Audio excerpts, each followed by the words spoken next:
It's good to see all of you. I'm Ken. I think I've either met or know everybody. And yeah, we have some good upfront seating. It's cheap. Yeah, back in my pastor days, I used to say, you know, somewhere up here there's $100 hidden. You'll only find it if you come up here. I was just. There's not $100 up there.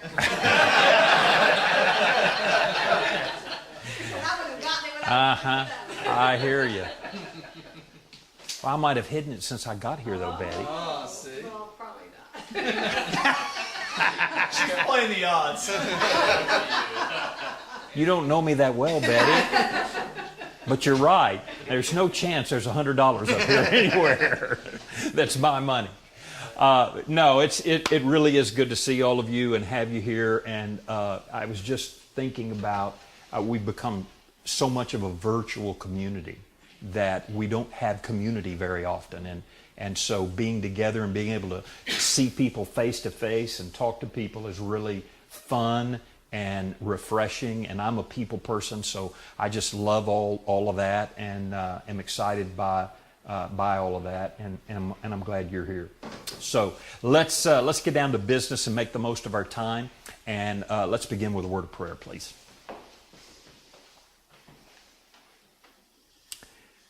God, I'm grateful for this group of people and for all of the people that are connected together through Faith Walking. And Lord, I'm grateful for the transformation that it's bringing in my life and in the lives of the people that I'm connected with. And Lord, just so many other places where it's happening.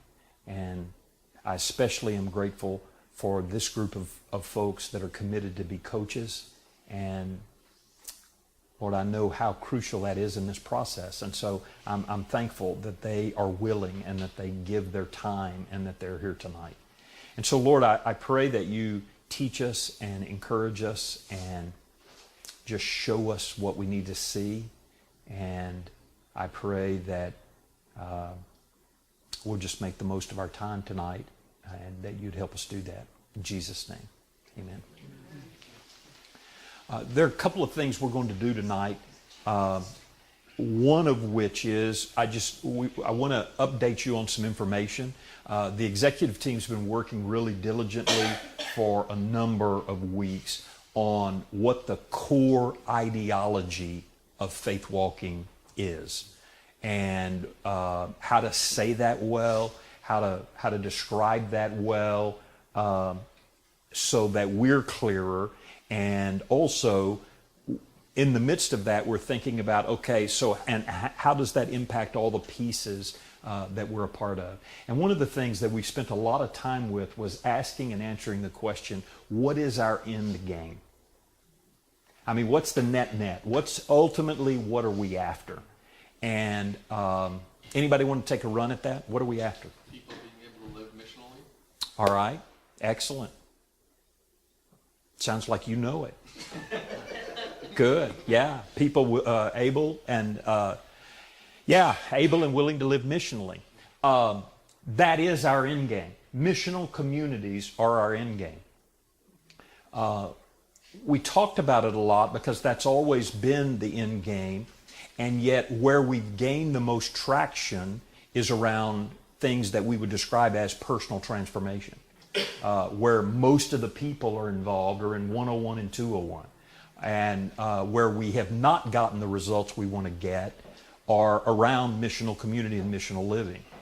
And one of the things we believe is that there are some adjustments that we needed to make, and we're in the process of making some of those, but that also they're in systems, and we think systems. And by the way, there are two different kinds of systems. Well, there's multiple kinds of systems, but there are emotional systems and family systems as a part of emotional systems. And then there are organizational systems, and there are principles about organizations and organizational systems. And I was going somewhere with all of that great comment, and I have no clue where it is now.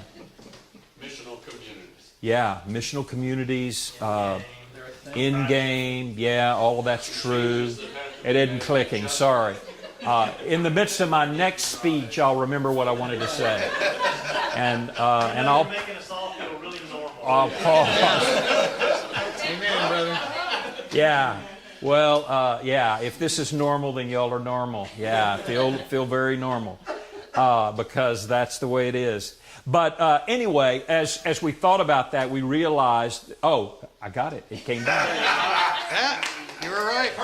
There is a lag often in systems. You're doing the right things, but the system isn't showing the results you want yet. And so you just have to keep doing it. And we think we're doing some of the right things, but we also need some tweaking in that. What we also believe is that all of the work that we describe as personal transformation is powerful work, but what it does is it clears the space in people's lives to really fully live missionally, which we believe is the way of Jesus.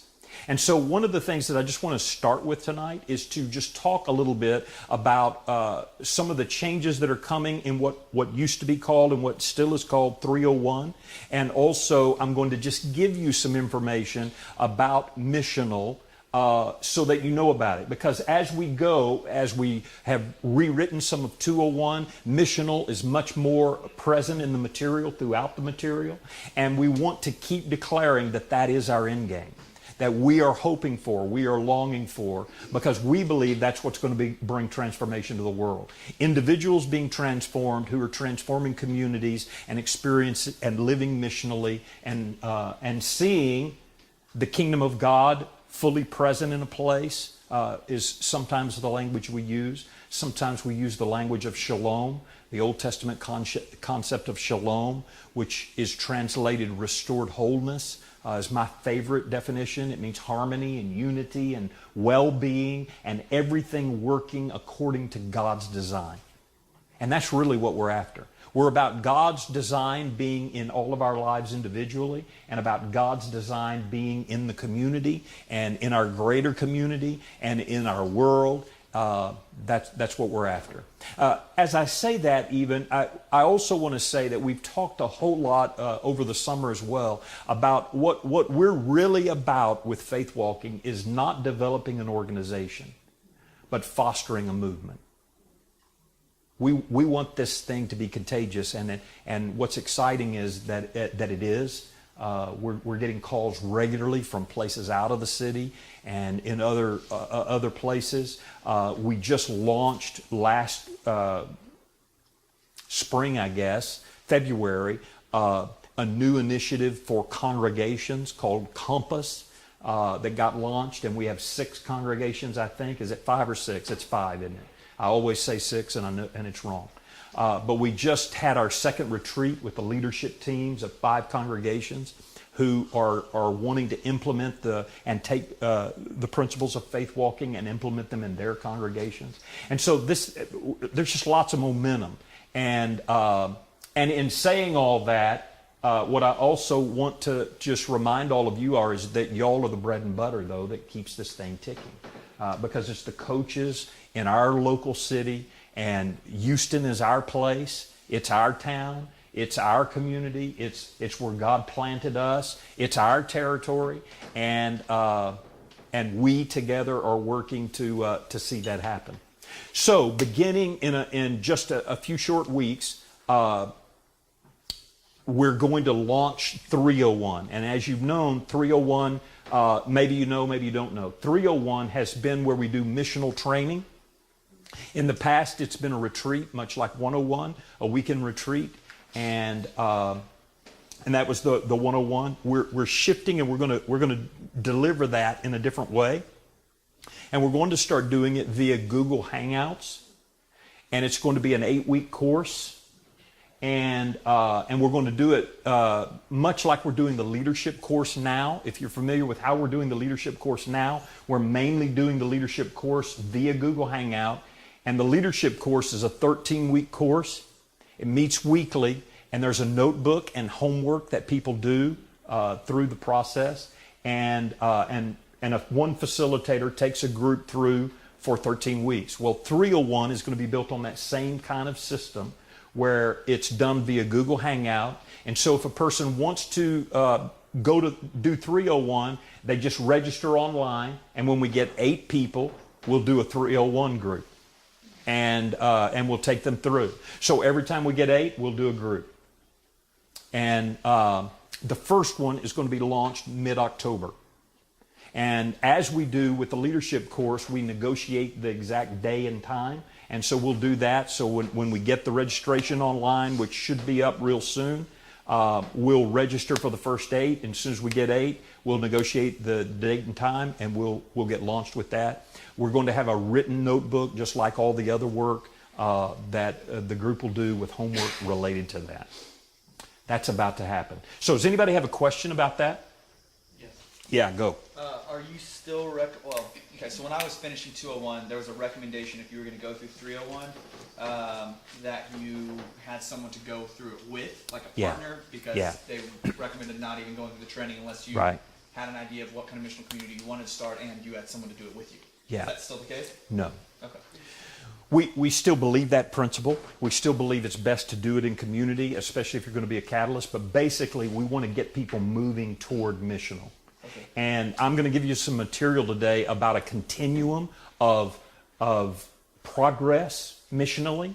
And basically, we want to just get people moving and get them started. Not everybody's going to be a catalyst. So, okay, can you get into mission? Can you begin to join somewhere else? Can you do that? So the answer to that question is no. You can do it individually. Ken, is 301 an entry point into faith walking or not? It's really not anymore, Bob. That's also a kind of a systemic change that we've made.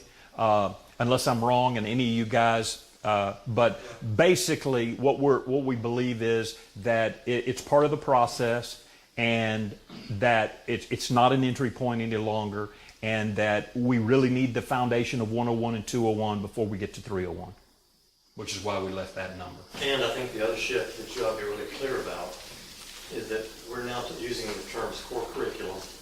And the core curriculum is the 101 retreat, the 201, where we used to say do the leadership course. Going forward, we're going to say do 301 and then do the leadership course. Have you already done the leadership course and hadn't done 301? But as we dialogued and reflected, we believe that that's if you're focused on the end game, that that's the way we're going to get there.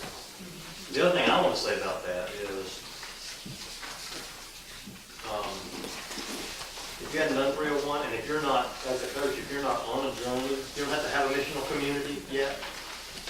But if as coaches, we're not committed to the end game, and doing something to move in that direction, then ultimately that's going to be a problem. Us coaching people to missional communities that we're not moving toward.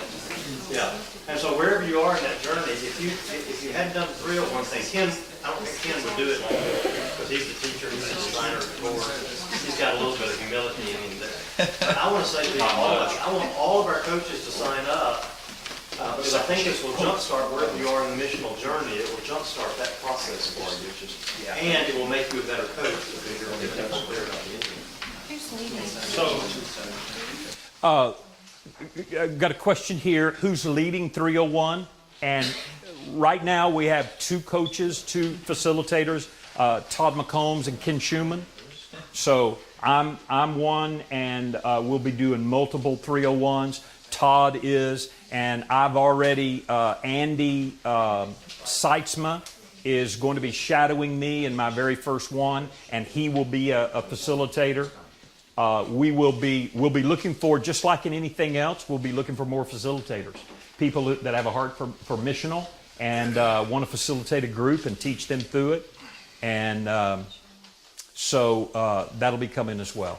I guess I want to ask a question. Did everybody hear what Jim said? I know the papers are getting handed out about that this is really a critical path for us, and we want to be clear how important 301 is. Is there anybody that didn't hear that because of the papers going out?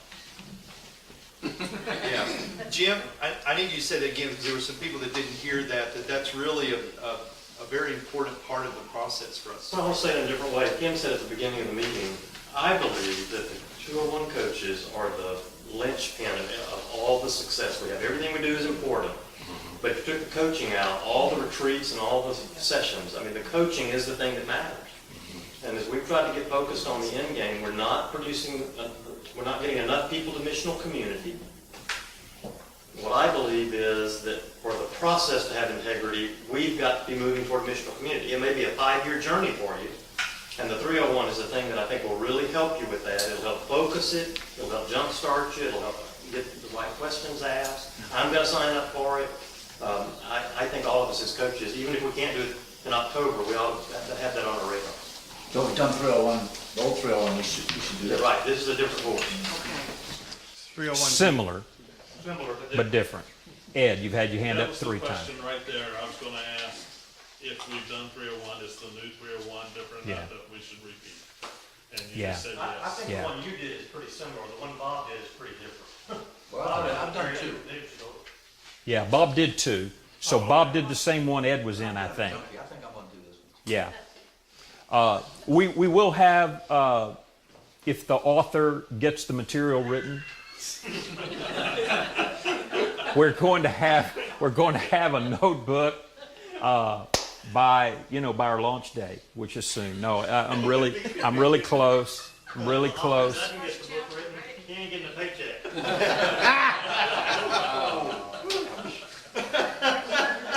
Wait, is this a hierarchy? When did this become a hierarchy? I'm just reporting what Todd said.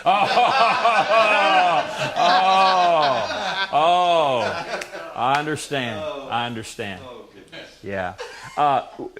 What our hope is that this delivery system makes it more accessible to people, and that just whenever people can, they sign up and we do a course. We are looking for more facilitators. So again, let me just say to you, what we'll do with that is we will, ask you to sit in on one and shadow, and we'll coach you in that process and help you become a facilitator in that. We still have 401. 401, however, is this. 401 is if a person decides they want to be a missional catalyst, to start a missional community, then we will provide a coach for them. And 401 is primarily coaching into missional community. What do I do as a catalyst? Okay, so it's less a curriculum and that kind of thing, material, and it's much more just coaching someone toward that if they want to be a missional catalyst. I'm Yes. sorry, to get back to 301, is there a maximum amount of people that can register for a? Yeah, Google Hangout for free only lets us have 8 participants and the facilitator. So that's the minimum and maximum? Yeah, well, what we're saying right now as we launch is we want to fill them all up, because I think we'll have enough people that we can fill them up really quickly. Eventually, we may get to where we say the minimum is 5, and the maximum will be 8, until we get to the place where we may decide to pay so that we could do more at one time. But for right now, that's what we're going to do, and so we can do 8 at a time. Yeah, and we're wanting to fill those up. Yeah. So there's the possibility that you'll end up launching more than one in October. Absolutely. Yes, ma'am. We're not limiting it to just the one. We will launch one, but I mean, if we need 7 of them, we'll do 7 of them. Maybe, if Theoretically, we'll do 7 if we can fast track a couple of extra facilitators.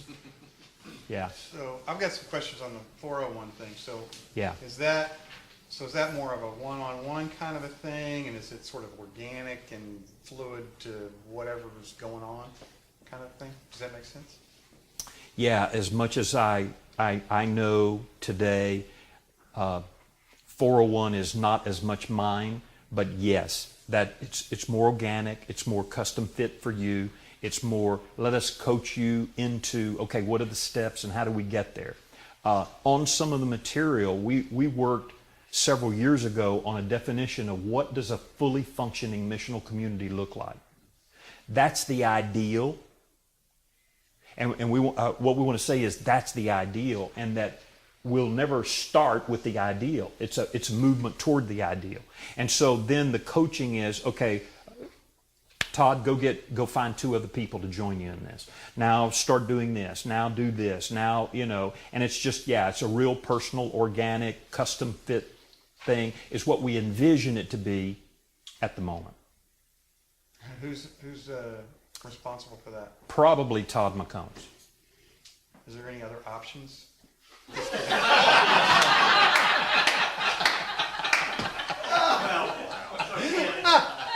It's just confusing. I'm Todd. He's Todd It's just Todd is in charge of 401. He's not going to be the only coach Right. for 401. Bob Baldwin, whoever coaches has already got a successful missional community. Right. We have a number of coaches currently. Yeah. So on the material, there is just you can read that at another time. I'm not wanting to just go through all that. There's kind of a continuum on that in one section, and just there's also some definition around what's a missional person look like, what's a missional congregation look like, and what's a missional community look like, and what's the difference in those 3 from our perspective.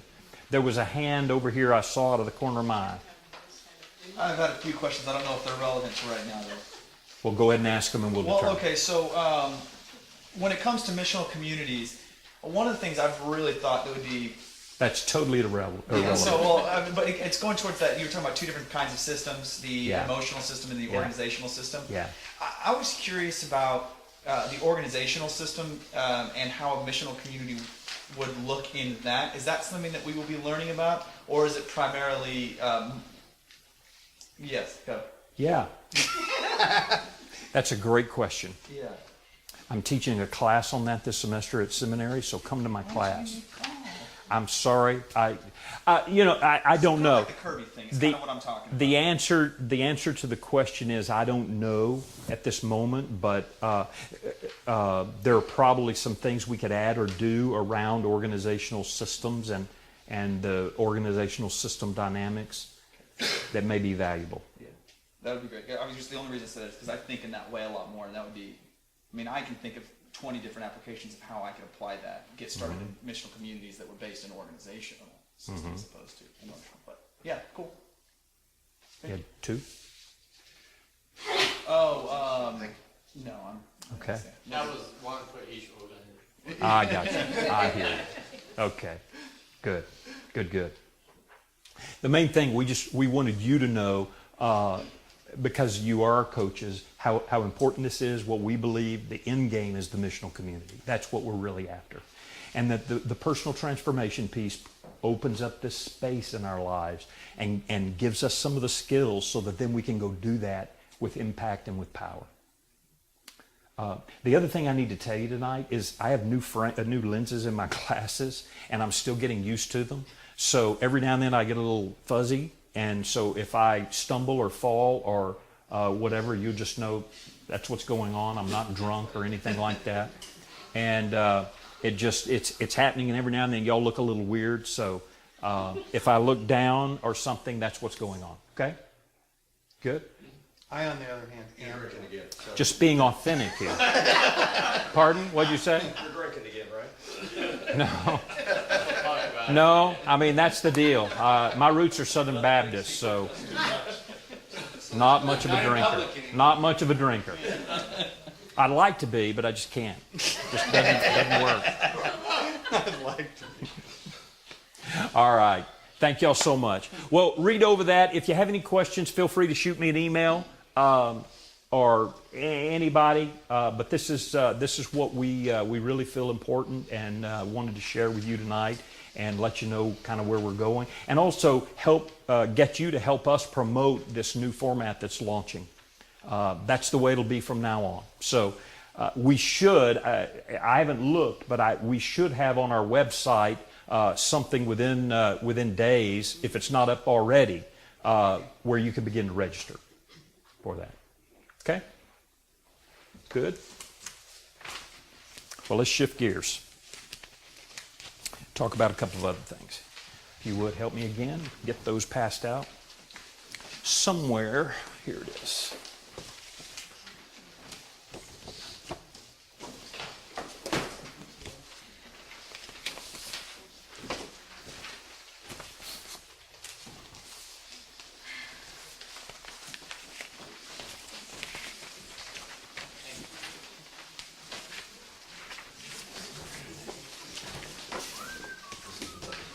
Do we have one more? Yeah, I didn't make enough copies, and so some of them are front and back, and some of them are stapled together. So you're going to get one or the other. Is there an extra somewhere? I thought we had maybe 30. Thank you. Yeah, we have several extras. Everybody got one? All right. Well, what I'd like to cover tonight with you are a couple of things. If you want to stop, I'm not an artist, never claimed to be an artist, but if you want to look at this piece that's got all the stuff on it. This is just kind of a quick, easy guide for me when I'm coaching people sometimes to help them understand some ideas around self-differentiation. That to be self-defined primarily is around two big ideas. The idea of establishing clear boundaries in our life and the idea of creating really clear, well thought out, internal guidance for our life by guiding principles. And one of the things, obviously, that you coach around in 201 are when people go through the section on guiding principles. How do we establish those? What are those? What do we need them for? And I want to make some comments around that I'm going to do in a moment. But then I want you to just look at the self-regulated piece, which is around managing our anxiety.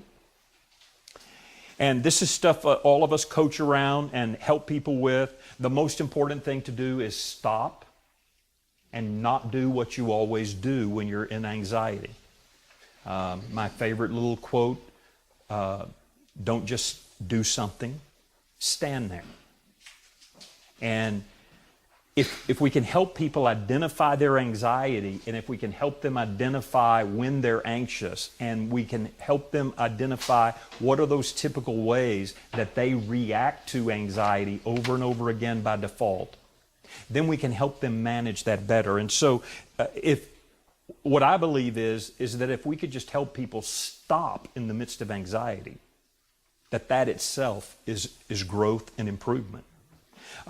Then we learn to calm ourselves, to calm that anxiety. Now, I don't know which one of these comes first, calming or thinking, because thinking calms us.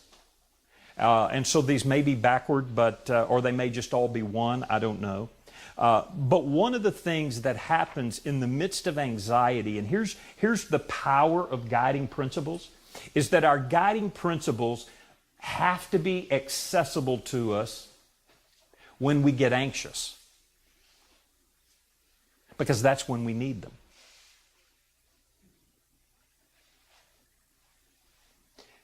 We're not living out of our guiding principles when we're reacting to our anxiety in the typical ways that we always do. And so what we want to do is we want to stop ourselves and we want to get our brains engaged again so that we can calmly think through what are my guiding principles and which guiding principles guide me in this moment. I also want to say, we've talked about internal fusion, and internal fusion is when my thinking and my feelings get all muddled together. When I do just whatever feels right or whatever I feel like at the moment, rather than doing things based on guiding principles. That we need our guiding principles in those moments when our feelings tend to overwhelm us. And it's the same process. So if we can stop and if we can get at the guiding principles, and last night I was actually leading a group through guiding principles, and there was a comment made that was really helpful. If you remember in the guiding principles conversation, there's a difference between our basic self and what other self? Our false self, yeah? So our false self and our basic self. And our basic self is that part of us where we live consistently our guiding principles, where we're congruent, we're in harmony, we're in wholeness. And what I want to offer to you is this. You don't really need access to those guiding principles that are part of your basic self, because they're part of your basic self and you're already living them. You're consistent with them. Okay? Now, they're still guiding principles, and you want to remember them. But the guiding principles that you most need access to are those that are around your false self, where you're out of integrity, where you're not living by your guiding principles, and you need to get back in integrity around. Do you understand that? Does that make sense? So what I encourage people to do around the issue of guiding principles is to find 5 or 6, no more than that. Maybe it's only 1, maybe it's 2. And by the way, all of us acknowledge you probably have 50 or 60 guiding principles guiding your life. You've just got a ton of them. Okay? What are those that are most crucial in your moments of high anxiety, or in the people you're coaching in their moments of high anxiety? They're going to help them determine what they should do. So when they stop and when they begin to calm themselves, they think about, what do I, and I need to have access to them. So I want to say a couple of things about access to your guiding principles. You're not going to have access to them if they're not written down, because they're not clear. And they need to be quickly accessible in the moments when you're tempted to give them up. Whether that be your feelings are overpowering you and you just want to do what feels right, or whether it's a moment of high anxiety when you want to be reactive, you have to have access to them. So Jim's has his in his phone. And he tells the story, I think I'm telling it accurately, that there are times when he gets anxious in the midst of a conversation. He pulls his phone out and he just kind of, and what he's doing is he's scrolling through his guiding principles. So that he knows this is how I want to be in the world. For me, I like having them in my wallet. I write them on the back of 2 old cards, business cards, and I have them there so that I can just pull them out of my wallet and hold them up. I also tape my guiding principles on my computer monitor at home. So they're right there in front of me so that I remember them in those moments when I need them. But they have to be accessible. Some people use an acrostic to help them get at their guiding principles. But when we coach people around guiding principles, the thing I'm wanting you to hear is we need guiding principles accessible to us around those places where our false self is showing up and when we're out of integrity in our lives. That makes sense? So we stop, we calm ourselves and think, and the thinking is around our guiding principles. And of course, we want to listen to other people if we're in interaction with them. We want to clarify our own values by saying, this is what I think, this is what I believe. We stay connected and we say what's so for us. I want you to turn over the page, though. I just have some bullet points here that I want to talk about. So much of which I've already said. When anxiety hits us, we have these typical ways. All of us know that. We teach this stuff and coach people in it all the time. In the midst of our anxiety, the thing I want to add to that, though, is, or when our feelings overwhelm us, we've got to have access to guiding principles. We need guiding principles that help us with our pseudo-self because we're already living out the guiding principles that are shaping our basic self. And just a couple of things about guiding principles, G, H, and I. Guiding principles that we need accessible may be a guiding principle that speaks to a vow or to a lie that we've believed about ourselves or to shame, not being enough. And we need a guiding principle around that. That's what we need access to. We may need a guiding principle that speaks to some element of self-differentiation that we're working on. I will be courageous and say what's so.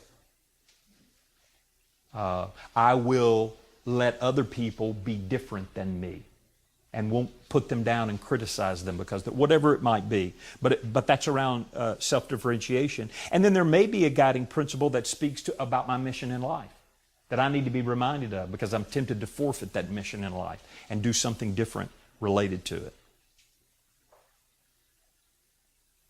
So I want you to find a partner and share with your partner what gets stirred up in you about this conversation thus far. Guiding principles and having access to them. Ready, set, go.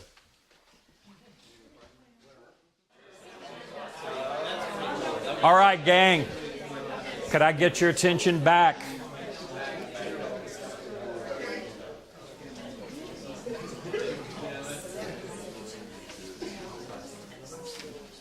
All right. Good. Sounded like some good conversation was going on. I'm going to ask in just a minute what you learned or what you're learning or what questions maybe got merged, but I've already heard a great idea. And so which one of you is going to share it? Sue, don't share it. No, It's our idea. you can't. So what we were talking about is this guiding principles about how they change over time. And she was talking about, I've written them 2 years ago, do I need to change? And I was thinking about mine. And then so we just got started talking that as you practice your guiding principles, they become like the Johari window where they're moving into the conscious competent, and they become more of your basic principles. And then as you're becoming conscious of things that you didn't know, and now you need new guiding principles. So it's kind of it's not a static, I mean, it's not a static thing. It's a constantly moving and changing as you're growing and transforming. Yeah, which was awesome. Yeah, so when one of our guiding principles moves all the way around to unconscious competence, where we just do it without even thinking about it, that doesn't need to be one of our priority guiding principles at that time. Because, I'm just doing it. Now, we may have a guiding principle that falls out of that window, and we have to start over. So the idea is that the guiding principles we need are those that we need to be consciously competent about. Good. So what else? Anybody else? I know in all this conversation, good stuff came up. What are you learning? What thoughts do you have? Is there a question that emerges? I gotta remember where that piece of paper that you gave us last time is, because that was really helpful. You had all the guiding principle, I can't remember. Somebody else, help me out here. Wasn't there the last time, and I thought, I'm gonna look at that, and I'm gonna work on it, and so it was reminding me. It might have been the seminar idea. No, it was here. It was was here. Wasn't it? Yeah, he's gonna take care of me. If it was then it's on the web. Yeah. Well, that's what it reminded me of. Yeah. We record the things that's on the web. There you Yeah. go. It was Ken's greatest hits. Good. There's a Awesome. great handout on all these phrases that Yeah. mostly had to do with differentiation Okay. or things to continue us to keep working on. Oh yeah. That was the It was Les Frank. it was the goals for becoming a more differentiated person. Yeah. Sure. Yeah. That was it. So Yeah. it's on the web from Les Yeah. Frank. Okay, Yeah. good. The So sheets anyway, are- I just realized, the Is sheets that are right? The there. sheets are on the web? from Les Yes, They are? Those are? yes, He said they are? And so these will be on the web too? yes, ma'am. These authoritative voices are saying yes. I have no clue. After this meeting, I have no clue where it goes. It's under the coaches tab. Those resources are there. The seminar's recorded, the video and the audio is split out. Good. And then the paperwork is there. All right. All we just need is the password, right? Yes. Okay. Yeah, the secret password. What else? What else happened in your conversation? Anything else emerged there?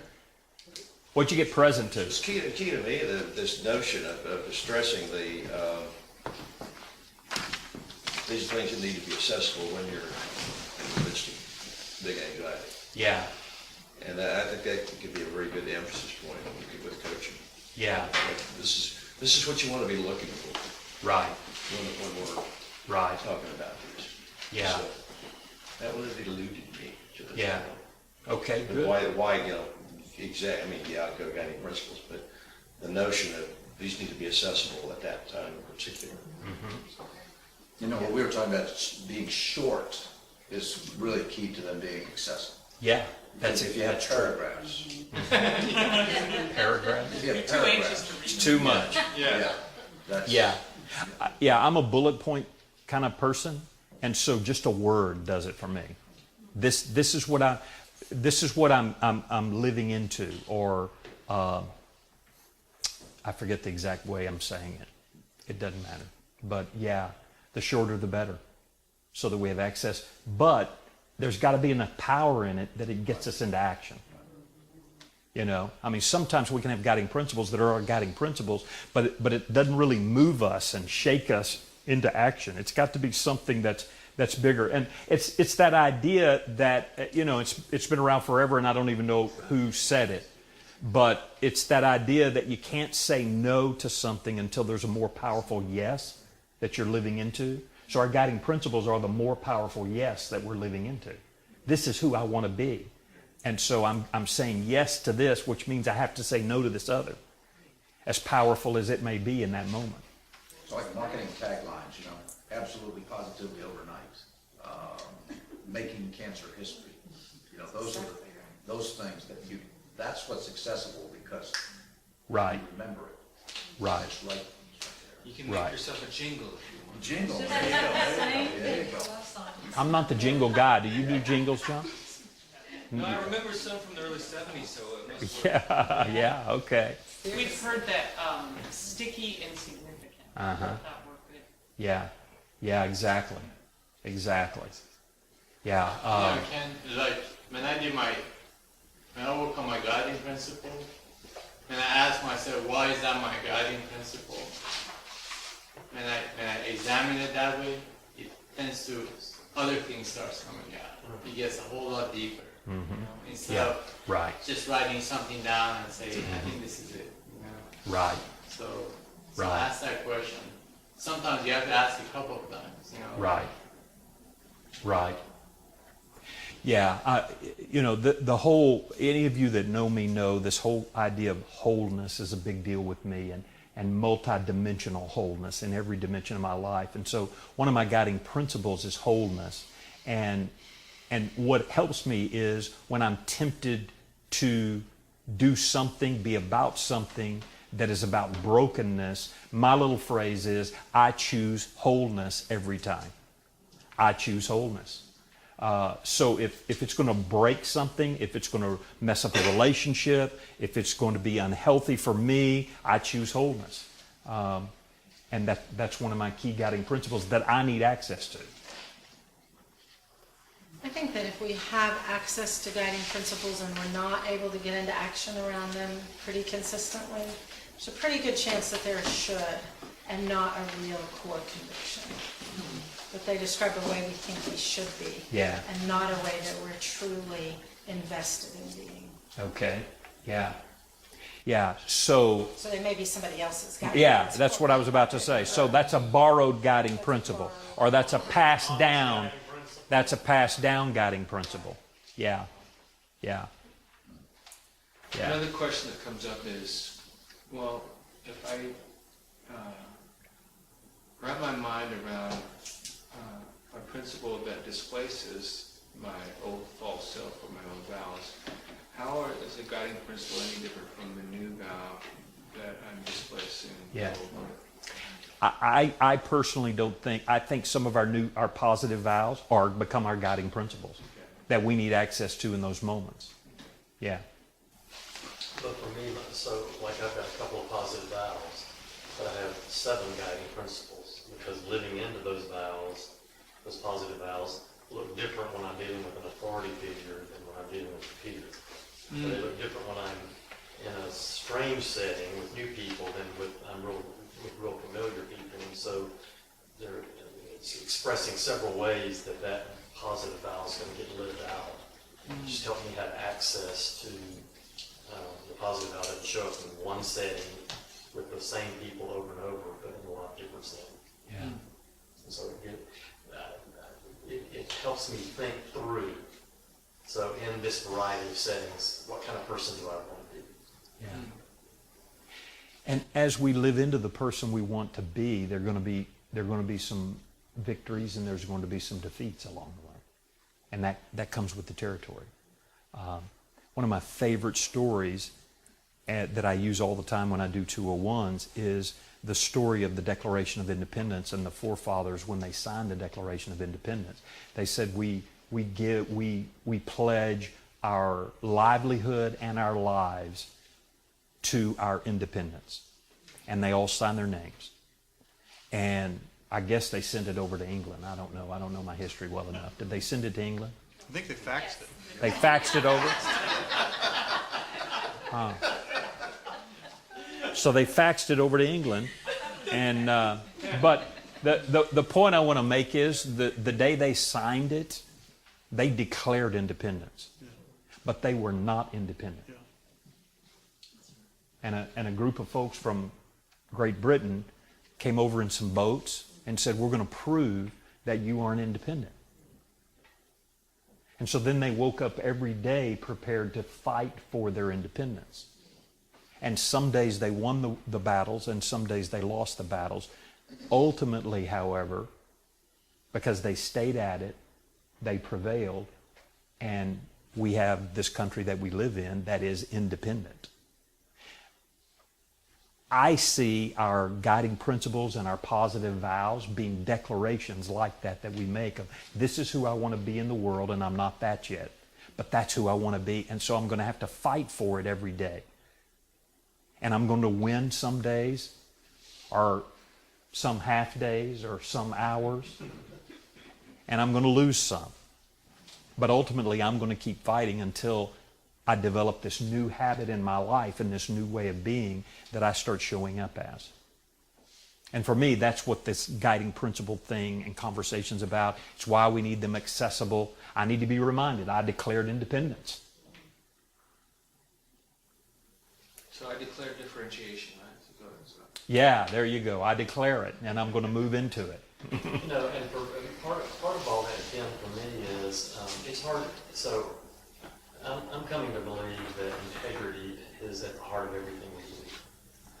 And I love the way you said that. I think that there's integrity in our community if coaches are coaching into something that they're living into. Yeah. And on the one hand, we don't want to hear, well, I've got to do that perfectly or I can't be a good coach. Yeah. But neither can I be a good coach if when I'm coaching somebody about guiding principles, I don't have my own real stories to tell about just what you said. I've made these declarations, I've had successes, I've had failures, I've had some successes, here's how this helped me. Yeah, I just think that that's what gives so much power to the process of coaching. Yeah. Because we're living into that journey. Exactly. I totally agree, Jim. And I think our stories have to be current. If we're still telling last year's story, we're not current enough. We need some fresh stories. Because as we're living this, it happens weekly that something is occurring that I'm living into, that I'm challenged by. Good. What else? Anything else come up in your conversation with your partner, or is just in you now, or a question or a comment or a thought? Well, this is clearer tonight than for me had ever been before about, because like when I did the work on guiding principles, we talked about they just flowed, and you had all these, and a lot of them were the ones that you had unconscious competence in, but the ones that I'm working on are the ones around my false self. So that was very helpful to say, those are the ones that I've intuitively been focusing on, but this clarified it, and I want to say that clearer to people I'm coaching and working with, because I heard platitudes and things that were valuable. Right. And I thought, well, that's already formed in you. The one I'm working on is my positive vow. That's not. Right. So that really helped me. That was very helpful. Good. Good. Very good.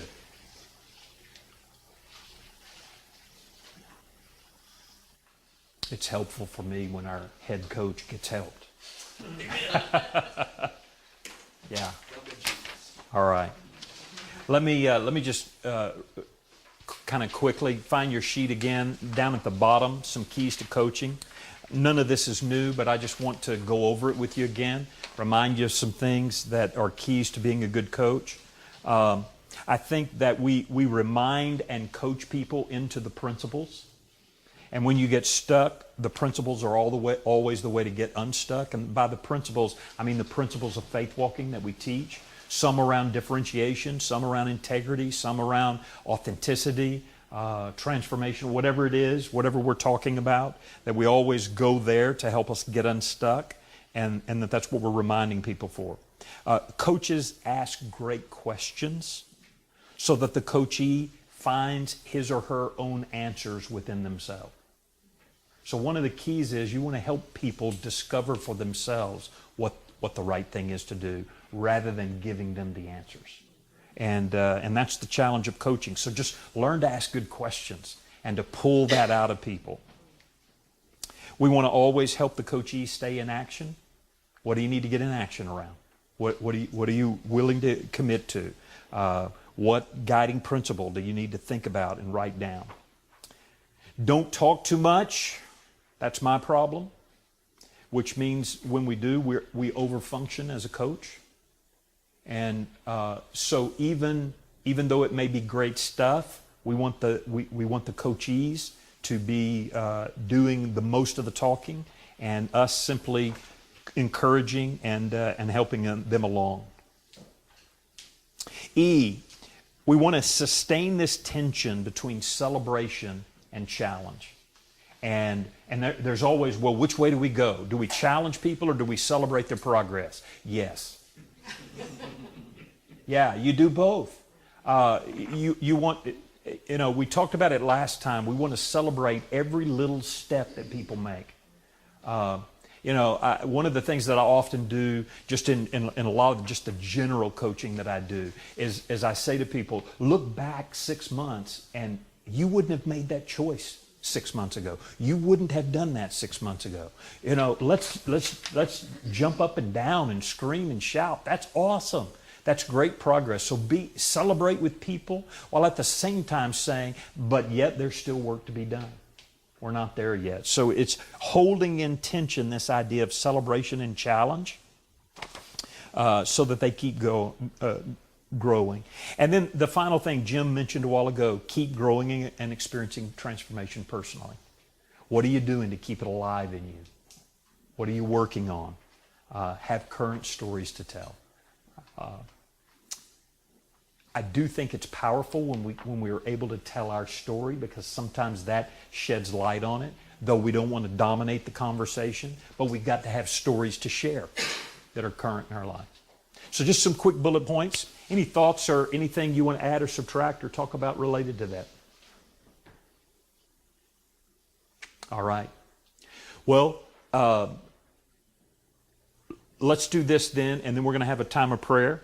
Gosh, got done a little early. Y'all wouldn't mind that, would you? One of the things I want to give you the opportunity, though, did you come tonight with a burning question or need in your coaching that you need answered?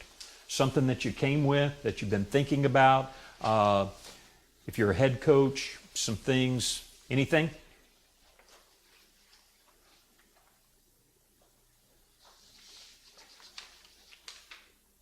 What an amazing group.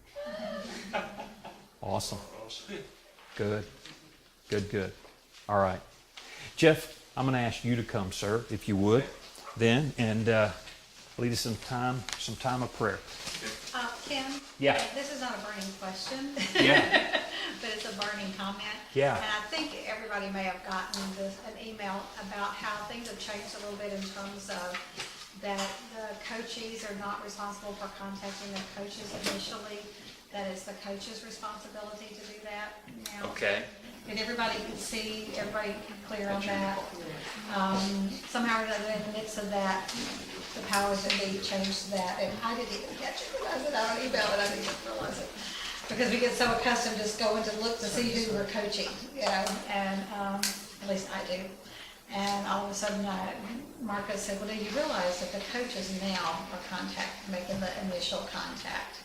I said, no, but I'm glad I know now. So, just wanted to make sure that everybody was clear on that.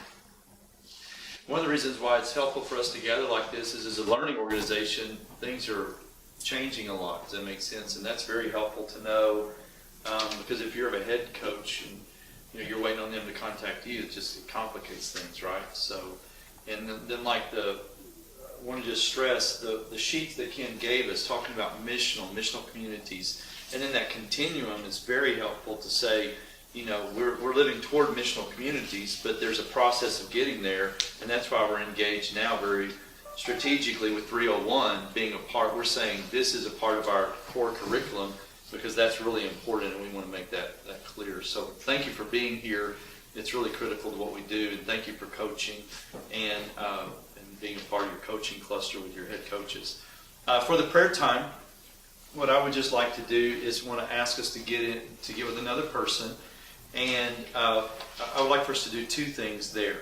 I would like for us to share along the line of a place where we're asking prayer to get in action or get in victory around one of our guiding principles related to our false self, related where we're having a breakdown. So, like, for instance, one of mine is I want to be clearly differentiated, a differentiated person.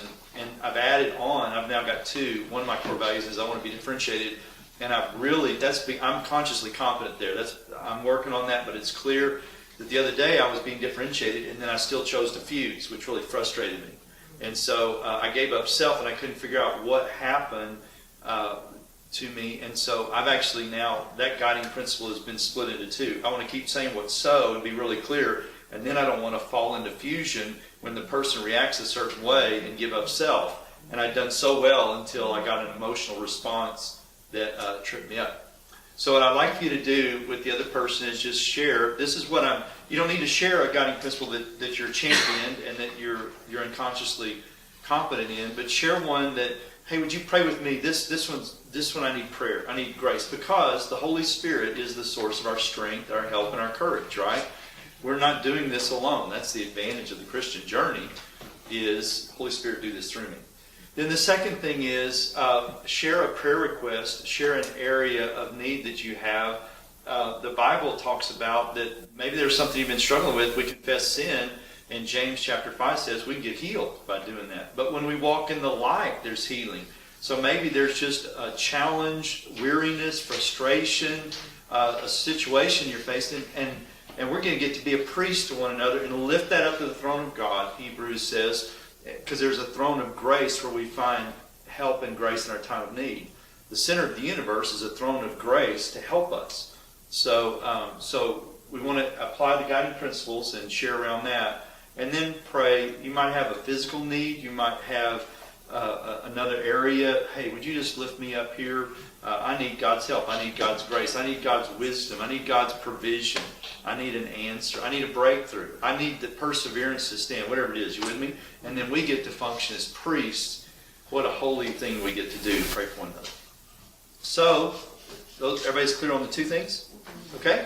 And then as soon as you're finished praying for one another, you're welcome to go. It's just up to you. You can stay and visit and do whatever. Since we're not going to come back together, can I say two things real quick? Yes, ma'am.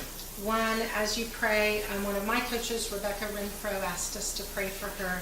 You may know that back in July she had a heart attack. As she was recovering from that, found out that her son has developed pretty advanced kidney cancer, which was what his father died of. And so and she's there and not with us tonight, so she asked for prayer. And the other thing, much happier note, is Saturday is a missional marriage.